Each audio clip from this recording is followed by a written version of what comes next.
በስመ አብ ወወልድ ወመንፈስ ቅዱስ አሐዱ አምላክ አሜን። ይትባረክ እግዚአብሔር አምላከ አበዊነ ለዘአብጽሐነ እስከዛቲ ሰዓት፣ እስከዚህች ዕለትና እስከዚህ ሰዓት ያደረሰን እንዲህ ባለ ሁኔታ እንድንሰባሰብ የረዳን ከነገር ሁሉ አስቀድሞ ልዑል አምላካችን እግዚአብሔር ስሙ የተመሰገነ ይሁን። እንኳን ለዚህ ዕለት በሰላምና በጤና አደረሳችሁ። እልል ብላችሁ እግዚአብሔርን አመስግኑት።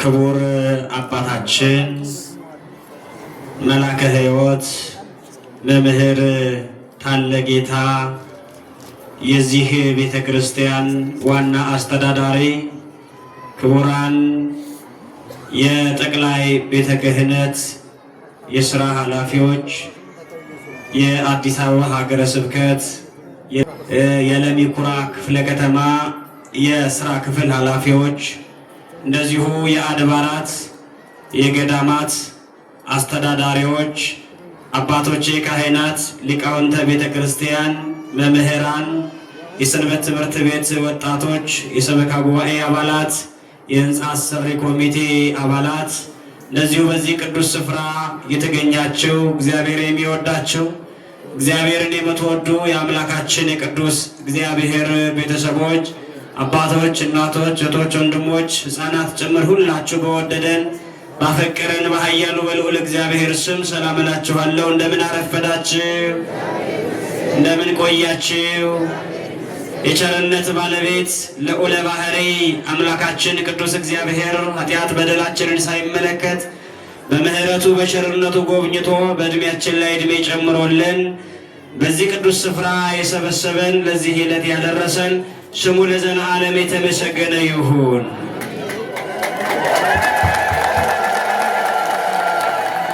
በቃል ኪዳኗ በረድኤቷ በበረከቷ የማትለየን ጌታችን እናት ለዚህ ዓለም መዳን ምክንያት የሆነች ከስብራታችን የተጠገንባት ሞታችን በሕይወት የተቀየረባት ሐዘናችን በደስታ የተለወጠባት የእርቅ ሰነድ የተፈረመባት አምላክ እኛን የሰው ልጆች ያየባት ወደ ቀድሞ ክብራችን ወደ ርስታችን ወደ ገነት ወደ መንግሥተ ሰማያት የፈለስንባት የገባንባት እናታችን ንጽሕት ድንግል ማርያም ምዕራገ ጸሎት ስሟ በሁላችን ዘንድ የከበረና የተመሰገነች ይሁንልን።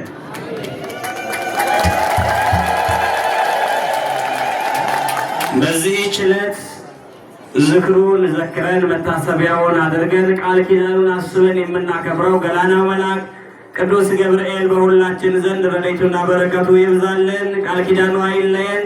ስሙን ከፍ አድርጋችሁ አመስግኑ።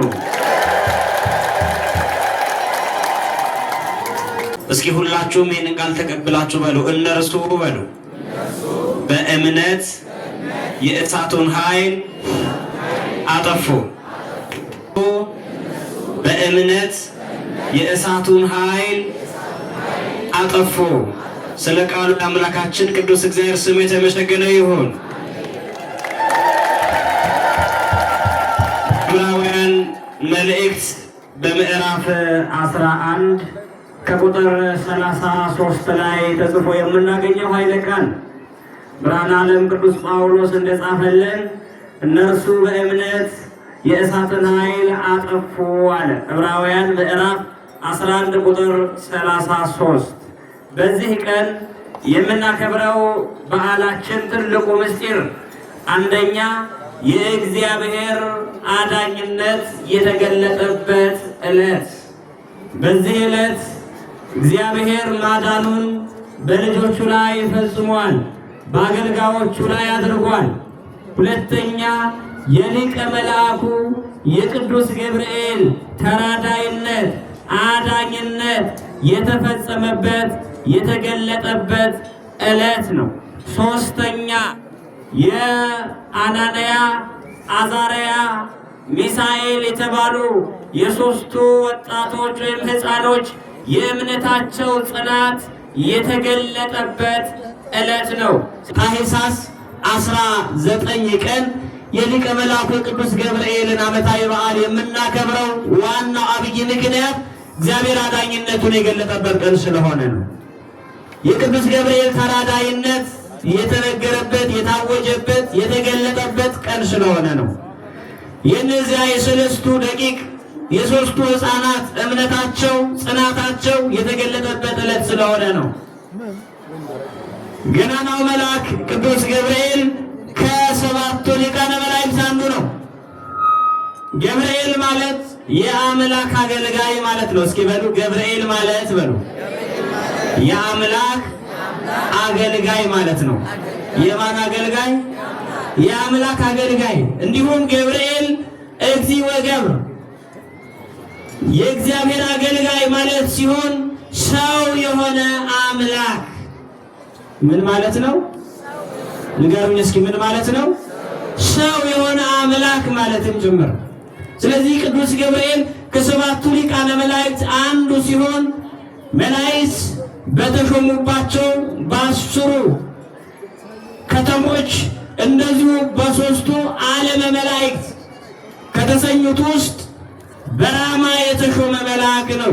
ለዚህ ነው የራማው ልዑል ገብርኤል እንለዋለን። የመለውላን ነው የራማው ልዑል የዓለመ መላእክት ከሚባሉት ውስጥ ራማን ይዞ የሚመራ በራማ ላይ የተሾመ መልአክ ማለት ነው።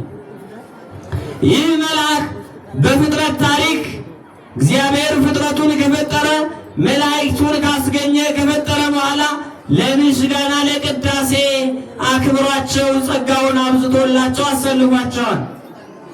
ነገር ግን የሰው ልጅ ከመፈጠሩ አስቀድሞ ሰማይና ምድር ከመፈጠራቸው አስቀድሞ የተፈጠሩ መላእክት ናቸውና ቅዱሳን መላእክት በአንድ ልብ ሆነው እግዚአብሔርን በሚያመልኩበት ሰዓት ከእነርሱ መካከል ስሙት የሆነው ሳጥናኤል ራሱ ክዶ ሌሎችን ለማስካድ አመስግን ቢሉት አመስግኑኝ፣ ቀድስ ቢሉት ቀድሱኝ የሚል የክህደት ትምህርት ይዞ ተነሳ።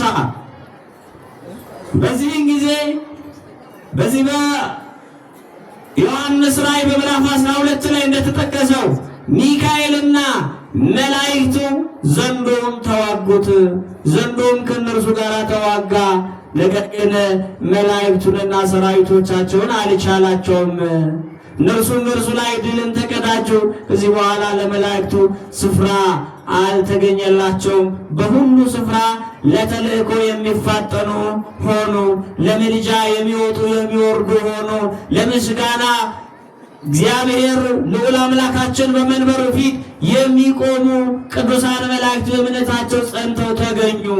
ያኔ እምነታቸውን ለመሸርሸር የተነሳው ሳጥናኤል በተነሳ ሰዓት በዓለመ መላእክት ሁከት ተፈጥሮ ነበረ።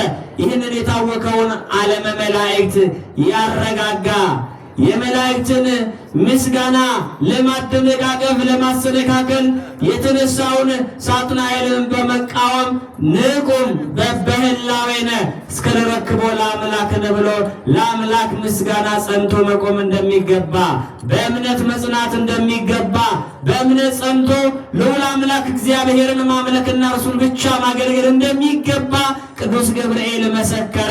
መላእክቱም በሊቀ መላኩ በቅዱስ ገብርኤል አጽናኝ ቃል ተረጋጉ ይላል። ሁላችንም ሊቀ መላኩ ቅዱስ ገብርኤል ያረጋጋን፣ ለሁላችንም ሰላሙን ያድለን።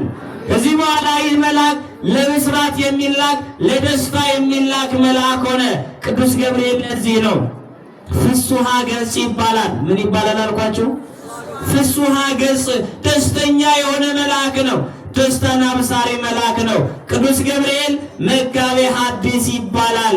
የዚህን ዓለም የድነት ምስራች ያበሰረ የሐዲስ ኪዳን መጋቤ ነው። ጸንሻለሽ ወንድ ልጅ ትወልጃለሽ ብሎ ያበሰረ መልአክ ስለሆነ መጋቤ ሐዲስ ይባላል። አብሳሬ ትስብእት ይባላል። ቃል ሥጋን እንደሚዋሃድ እመቤታችን ድንግል ማርያምን አምላክን እንደምትወልደው ያበሰረ መልአክ ስለሆነ አብሳሬ ትስብእት በመባል ይጠራል ቅዱስ ገብርኤል። ይህ ገናና መልአክ በሰው ልጆች ሕይወት ውስጥ ሰፊ አገልግሎት አለው። ቅዱሳን መላእክት በሕይወታችን ያላቸው አገልግሎት ስፍራ ሰፊ ነው። ለዚህ ነው በኦሪት ዘጸአት ምዕራፍ 23 ከቁጥር 20 ላይ በመንገድህ ይጠብቁህ ዘንድ ወዳዘጋጀሁትም ስፍራ ያገቡህ ዘንድ እነሆ መልአኬን በፊትህ እሰዳለሁ። በመንገዳችን የሚጠብቁን እግዚአብሔር ወዳዘጋጀልን ስፍራ መርተው የሚያስገቡን የሚራዱን ቅዱሳን መላእክት ናቸው። ቃሉን አድምጡ፣ እርሱን ስሙ።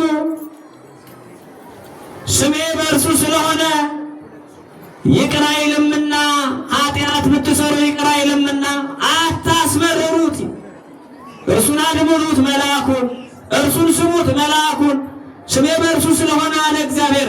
የእግዚአብሔር ስም በቅዱስ ገብርኤል ላይ፣ በቅዱስ ሚካኤል ላይ፣ በቅዱስ ሩፋኤል ላይ ነው። ስም አምላክ ነው የያዙት እነሱ። ስም አምላክን ስለያዙ ስሜ በእርሱ ስለሆነ ኃጢአት ብትሰሩ ይቅር አይልምና አታስመርሩ። ሊቀታ ሊቀስፍ ሊያጠፋም የተሰጠው መልአክ ነው። ሊያድን ሊረዳ ሊታደግ የተሰጠው መልአክ ነው። የእግዚአብሔር ስም በእርሱ ስለሆነ የማን ስም ንገሩኝ? የማን ስም? የእግዚአብሔር ስም። ኤል የሚለው የእግዚአብሔር ስም በቅዱሳን መላእክቱ ስም መጨረሻ ላይ አለ። ስም አምላክ ነው ስማቸው። ስለዚህ ይሄ ስም ኃይልን ያደርጋል። ይሄ ስም ተአምር ይሰራል። ይሄ ስም ገድል ይፈጽማል። ይሄ ስም በሃይማኖት ያጸናል። ይሄ ስም በምግባር ያጸናል። ይሄ ስም በገድል ያስጨክናል፣ በትሩፋት ያበለጽጋል። በዚህ በትንቢተ ዳንኤል በምዕራፍ 3 ላይ እንደተገለጸው እነዚያ ወደ ባቢሎን ተማርከው ከወረዱት ሕዝቦች ከእስራኤል ሕዝቦች መካከል ጠቢባን ሆነው የተመረጡ 3ቱ ሕፃናት አራተኛ ዳንኤል ነው። እነዚህ በእምነት የጸኑ ናቸው። እግዚአብሔርን በእምነት ያከበሩ ናቸው። እግዚአብሔርን በአሕዛብ ምድር ስሙን እየጠሩ የቀደሱ ያከበሩ ናቸው። የጥበብ መጀመሪያ እግዚአብሔርን መፍራት ነው አለ ሶሎሞን። እነዚህ 3ቱ ወጣቶች 3ቱ ሕፃናት እግዚአብሔርን መፍራት ገንዘብ ያደረጉ ናቸው። ጥበበኞች ናቸው። ጥበበኛ የተሰኙ ናቸው። ባቢሎናውያን በንጉሳቸው በናቡከደነጾር አማካኝነት እነዚህን ጠቢባን ወደ ቤተ መንግሥት አቅርቦ በልዩ እንክብካቤ ይዘዋቸው ጥበባቸውን ለመጠቀም እያደረጓት ያለው ጥረት ከፍተኛ ነበረ። ባቢሎን በእስራኤላውያን ጠቢባኖች ጥቅም ወይም ለመጠቀም ጠቢባኑን ስራ ለማሰራት በጠቢባኑ ምክር ለመመራት ባቢሎናውያን ጠቢባኑን መርጠው ወደ ቤተ መንግሥት ያቀርቧቸው ነበረ። ነገር ግን በዚህ በባቢሎን የባቢሎን ገዢ የነበረው ናቡከደነጾር እግዚአብሔርን የማያውቅ እግዚአብሔርን የማይፈራ ከሃዲ ንጉሥ ነው። ጣዖት አምላኪ ጣዖት አስመላኪ ንጉሥ ነው። ንጉሡ ናቡከደነጾር ስሙን ለስሙ ማስጠሪያ የሚሆን ጣዖታቱ በአንድ የሚመለኩበት በዱራ ሜዳ ላይ አንድ የወርቅ ምስል አሰራይ። ቁመቱ 60 ክንድ የሚሆን ወርዱ 6 ክንድ የሚሆን ከወርቅ የተሰራ ምስል ወይንም ጣዖት በዚያ በባቢሎን አውራጃ በዱራ ሜዳ ላይ ናቡከደነጾር አቆመ። በዚያም በባቢሎን የሚኖሩ ባቢሎናውያንም ይሁኑ ተማርከው ወደ ባቢሎን የወረዱ እስራኤላውያን በዚያ ጣዖት ፊት እየተንበረከኩ እንዲሰጡ ጣዖቱንም እንዲያመልኩ ናቡከደነጾር አዋጅ አወጀ። ታዲያ በዚህ በባቢሎን ተማርከው ከተወሰዱት መካከል በአንድ አምላክ በልዑል እግዚአብሔር የሚያምኑ እነዚህ 3ቱ ሕፃናት አራተኛው ዳንኤል ይገኙበታል። ንጉሡ ናቡከደነጾር ይህንን ጣዖት ካቆመ በኋላ በዓል አደረገ።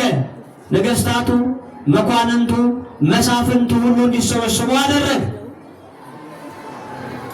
በዚያም የመለከት ድምፅ ሲሰማ፣ እምቢልታ ሲመታ፣ የሆታ ድምፅ ሲሰማ ሁሉም በአንድነት ለዚያ ለቆመው ምስል እንዲሰግዱ ነው አዋጁ ትእዛዝ የወጣው።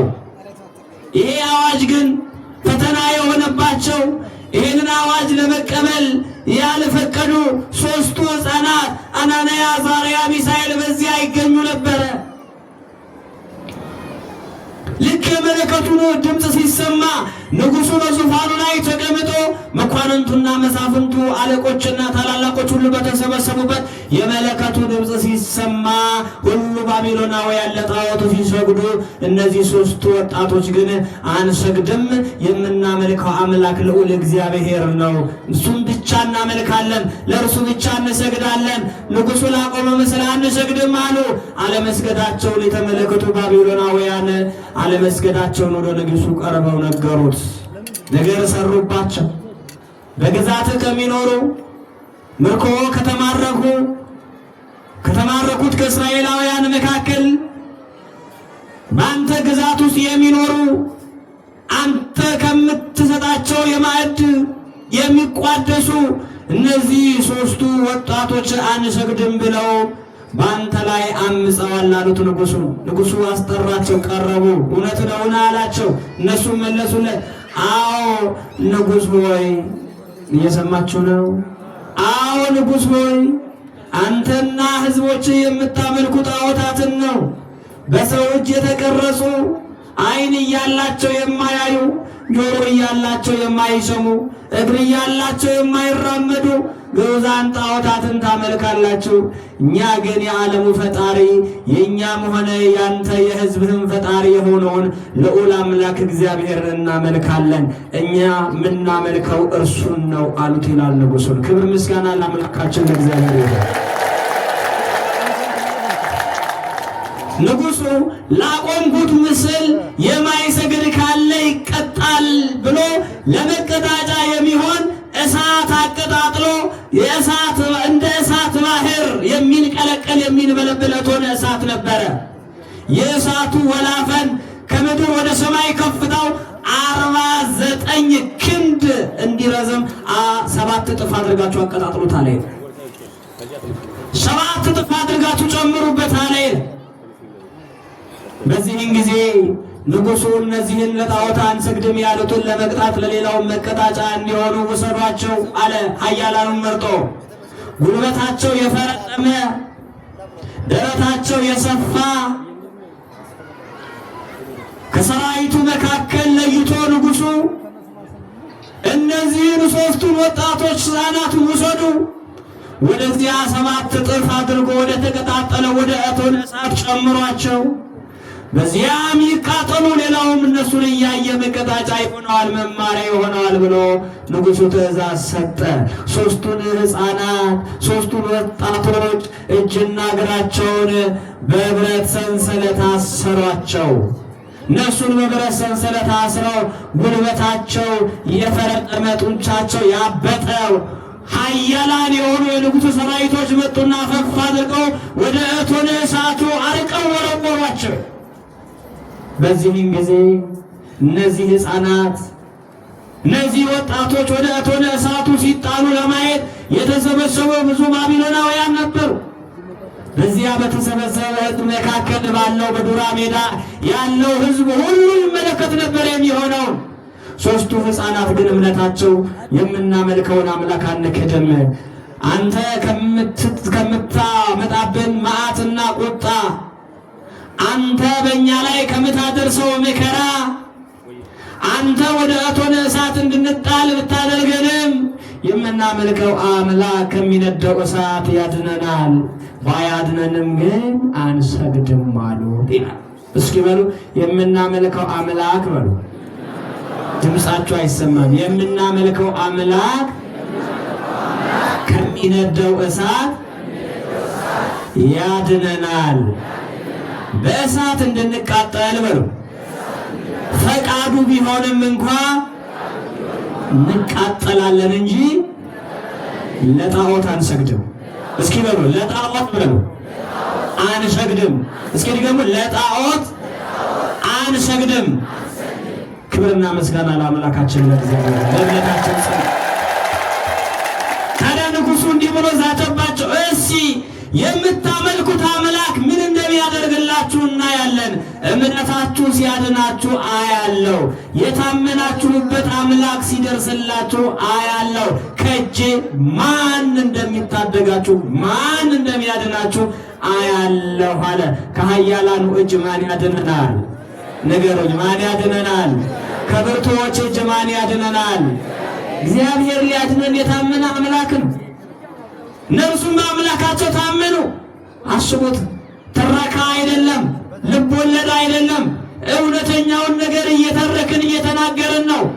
በፊታቸው እኮ ድምፁ ሲሰማ የሚያስፈራ 49 ክንድ ነበልባሉ ወደ ሰማይ የሚወጣ ታላላቅ ዛፎችን ቀድሞ ከፊት የሚታይ የእሳት ነበልባል አለ ከፊታቸው እኮ። እሱን እያዩ ነው በእምነታቸው የጸኑት። የእሳቱን ነበልባል እያዩ በአምላካቸው በእግዚአብሔር ለእግዚአብሔር ያላቸውን ፍቅር ገለጡ።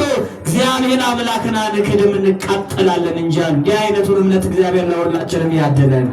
እውነት እንዲህ አይነቱን እምነት ለእያንዳንዳችን እግዚአብሔር ያድለን። እንዴት አይነት እምነት ነው! እንዴት አይነት ጽናት ነው! አስቡት። እኛ ብንሆን ኖሮ እስኪ ያየዋለሁ ያመንኩትን አምላክ እሳት አቀጣጥለዋል፣ ከሚነደው እሳት መቼም ያድነኛል፣ ካላዳነኝማ እንዴት አምነዋለሁ ነው የምንለኛ ብንሆን። እነሱ ግን እንቃጠላለን እንጂ በእሳቱ እንከስላለን እንጂ አንተ ላቆምከው ጣዖት ግን አንሰግድም ይላል። ይህ ነው ራስን አሳልፎ መስጠት። ነፍሱን ሊያገኛት የሚወድ ቢኖር ይጣላት ይላል። ትምክ ለእግዚአብሔር መታመን እስከ መጨረሻው እስከ ጥግ ድረስ ነው። እስከ ሞት ድረስ የታመንክ ሁን ይላል። የእነዚህ ሕፃናት የመታመናቸው ምስጢር እግዚአብሔርን በልባቸው ስላነገሱ ነው። ማንን ስላነገሱ? በእኔና በእናንተ ልብ ላይ ማን ሆነ የነገሰው? ወገኖቼ ማን ይሆን የሚመራ? እውነት ፈቃደ ሥጋ ፈቃዳችን፣ የዓይን አምሮታችን፣ የልብ መሻታችን አይደለምን? ገንዘብስ በእኛ ላይ አልሰለጠነብንም? በገንዘብ ፍቅር አልወደቅንም? ስለ ገንዘብ ስንል ሃይማኖታችን አልካድንም ወይ? ስለ ገንዘብ ስንል በሐሰት አልተናገርንም ወይ? ስለ ገንዘብ ስንል የእግዚአብሔርን ፍቅር ቸል አላልንም ወይ? ዛሬ በገንዘብ ምክንያት እኮ ሃይማኖቱን የካደ ስንቱ ነው። በጥቅም ምክንያት፣ በስልጣን ምክንያት ከወንድሙ ጋር የተለያየ ስንቱ ይሆን? እነርሱ በልባቸው ያነገሱት እግዚአብሔርን ነው። ለእርሱ እንታመናለን፣ ለእርሱ እስከ ሞት ድረስ እንታመናለን አሉ። ማን ነው ዛሬ ለእግዚአብሔር እስከ ሞት ድረስ የሚታመን? ምናልባት እስከ ማጣት ድረስ ልንታመን እንችላለን። እየሰማችሁኝ ነው? ነገ አገኛለሁን ተስፋ ስለምናደርግ ባጣ እግዚአብሔር ይሰጠኛል የሚለውን እምነት በልባችን ስለያዝን ግን ከሞት ኩስኔ እንላለን። እስከ ሞት ድረስ የታመኑ ሆኑ እነዚህ ወጣቶች። ላቆምከው ምስል አንሰግድም አሉ። ያዙና እግራቸውን አስረው ለዚያ የንጉሱ ወታደሮች አርቀው ወደ እቶነ እሳቱ ወረወሯቸው ይላል። በጣም የሚያስደንቅ ነው። ታዲያ ወደ እቶነ እሳቱ እንደተጣሉ የእሳቱ ወላፈን እነሱን ከማቃጠሉ አስቀድሞ ከእሳቱ ነበልባል ይልቅ ፈጥኖ እሳታዊው መልአክ ቅዱስ ገብርኤል ደረሰላቸው። ክብር ለገናናው መልአክ ይሁንልን። ቅዱስ ገብርኤል ደረሰላቸው። የሚያስደንቅ ነው። እሱ ራሱ እሳት ነው። ቅዱስ ገብርኤል እሳቱ በእሳት ጠፋ። ክብር ለአምላካችን ይሁን። ይችላል።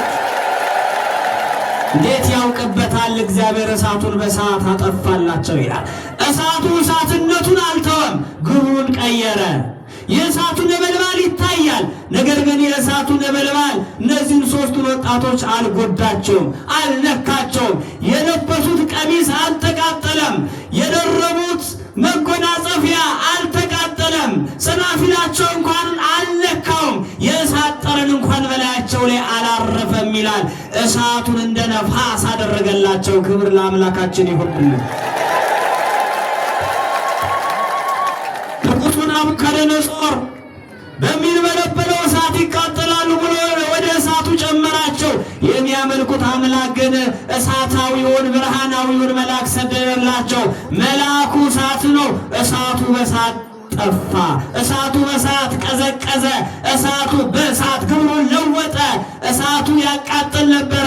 እሳቱ ግን ለእነዚህ ለሦስቱ ሕፃናት ደስ የሚያሰኝ የምስጋና ስፍራ ሆነላቸውና እግዚአብሔርን አመሰገኑት ይላል። ክብር ለአምላካችን ለእግዚአብሔር ይሁን።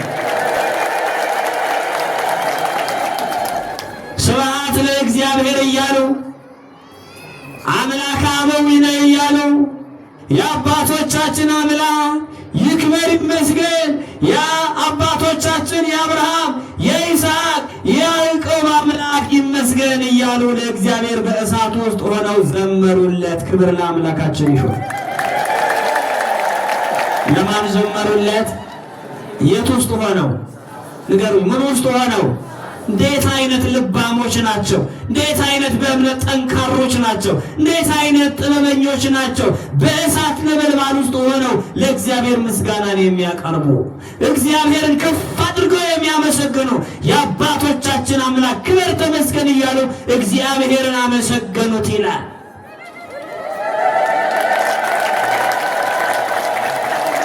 ያኔ የሆነው ሁሉ ተአምር ሆኖባቸው የሚመለከቱት ባቢሎናውያን የሚሆነው ሁሉ ተአምር ሆኖበት ንጉሡ ናቡከደነፆር በከፍታ ላይ ሆኖ ይመለከት ስለነበረ ትኩር ብሎ ያያቸዋል።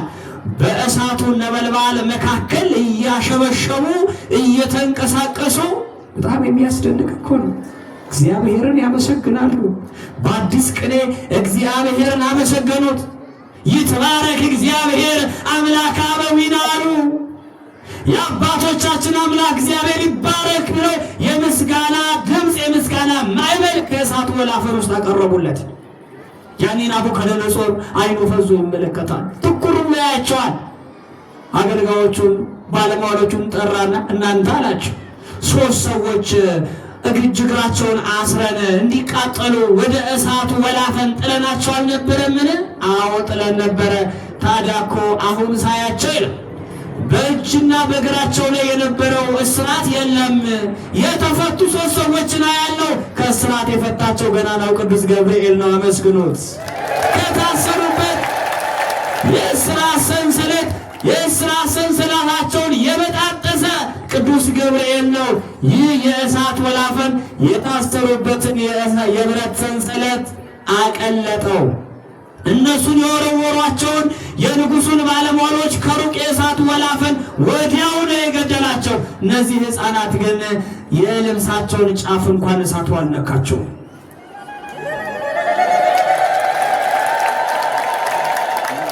እግዚአብሔር ማዳን ይችልበታል። እግዚአብሔር ማውጣት ይችልበታል። እግዚአብሔር ማትረፍ ይችልበታል። እግዚአብሔር ማሻገር ይችልበታል።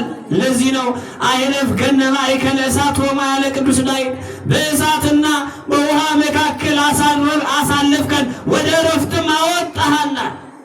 እነዚህን ሕፃናት በእሳትና በውሃ መካከል አሳለፋቸው።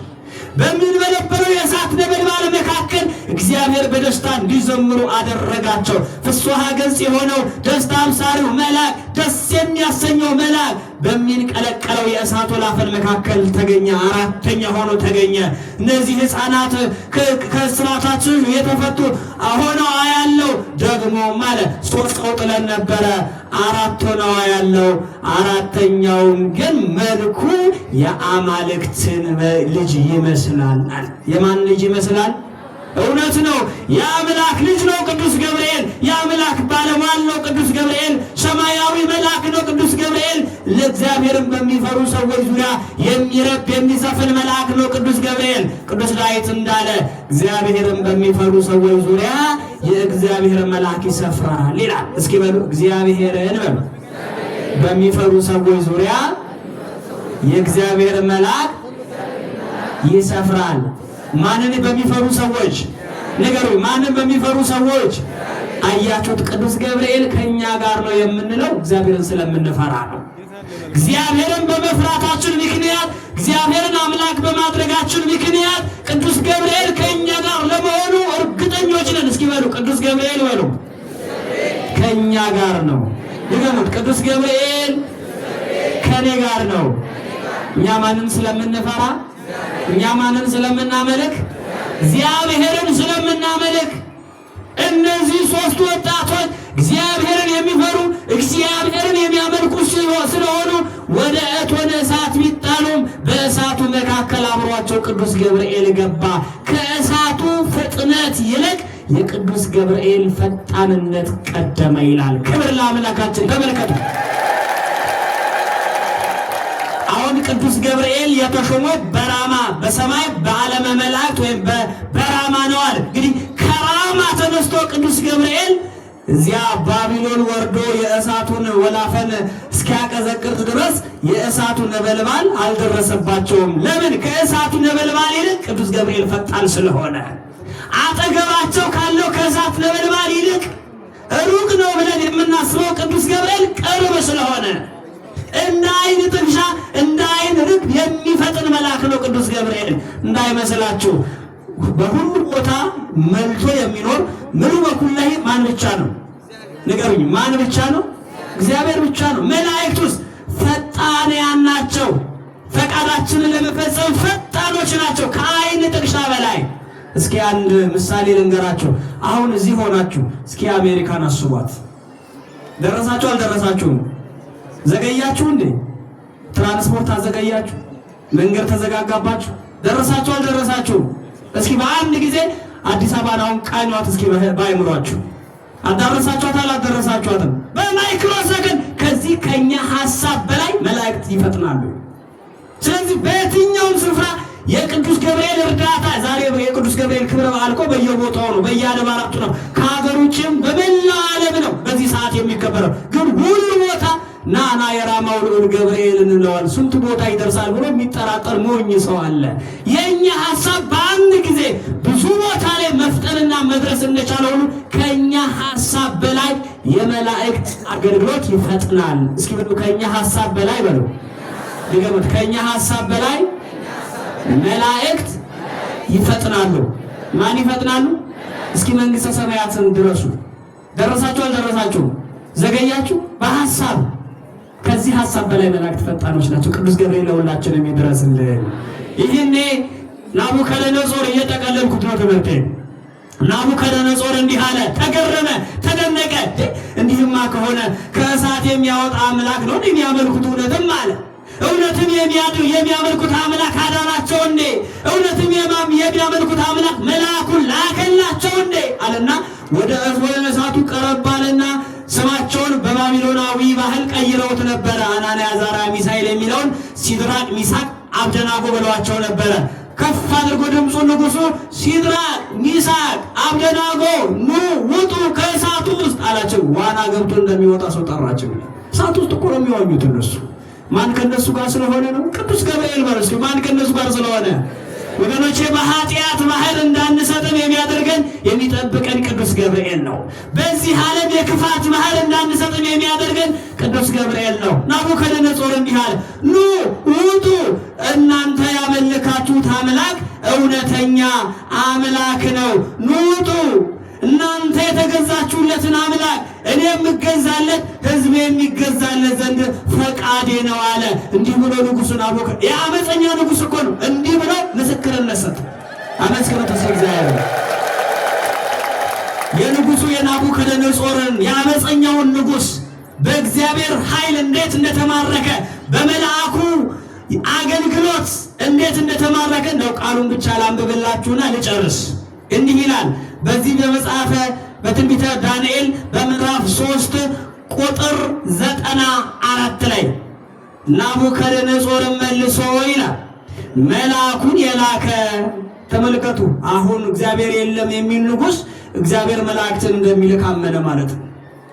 እግዚአብሔር መልአኩን የላከ ከአምላካቸውም በቀር ማንንም አምላክ እንዳያመልኩ ለእርሱም እንዳይሰግዱ ሰውነታቸውን አሳልፈው የሰጡትን የንጉሡንም ቃል የተላለፉትን በእርሱ የታመኑትን ባሪያዎቹን ያዳነ። ምኖቹን ያዳነ? ንገሩኝ፣ ምኖቹን ያዳነ? የአምላክ ባሪያዎች ብሎ ለሶስቱ ሕፃናት የአመፀኛ ንጉሥ መሰከረላቸው። አመስግኑት እግዚአብሔርን፣ አመስግኑት። ክብር ምስጋና ለአምላክ። ታሪኩ ተቀየረ።